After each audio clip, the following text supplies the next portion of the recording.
Protocol ప్రకారం MLA అయినందుకు stage మీద కుర్చీ చేసి కూర్చోబెట్టింది కూడా లేదట.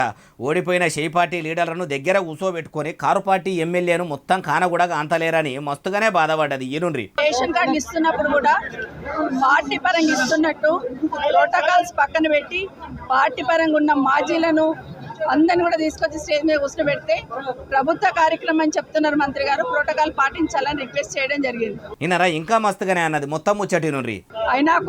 అయినా కూడా మంత్రి గారు ఇగ్నోర్ చేసి దాన్ని స్టేజ్ మీద వాళ్ళని అందరిని అట్లే కూర్చోబెట్టడంలో ప్రయత్నం చేయడంలో నేను బైకాట్ చేసి బయటికి రావడం జరిగింది నాతో పాటు ఉన్న వాళ్ళందరినీ. మంత్రి శ్రీధర్ బాబు సార్ కూడా ఇట్లా కావాలని మాజీ మంత్రి సబితా ఇంద్రారెడ్డి మేడంను తక్కువ చేసి చూసినట్టు అనిపిస్తున్నదని, వెనకట ఎవలో కోపంతో చెరువు మీద అలిగిపోయినట్టు వెంటనే గులాబీ బలగమును మొత్తం తీసుకొని ప్రోగ్రాం నుంచి బయటకు వచ్చిందట. అమ్మ మాజీ చదువుల మంత్రి సబితమ్మ, అప్పట్లో మీ కారు పార్టీ ఏలుబడిలా మీరు కూడా మీ సర్కారు చేసే కార్యంలో కాంగ్రెస్ పార్టీ లీడర్లను ఎట్లా చూసినరో తెలవందా? కొంత ముట్ట చెప్పుతున్నట్టున్నారు. అయినా ప్రోటోకాల్ మీద పెట్టిన ఈ మనసు మీ మహేశ్వరం నియోజకవర్గంలో మిమ్ముల ఎమ్మెల్యేగా గెలిపించిన ప్రజల మీద పెడితే మంచిగుంటుంది.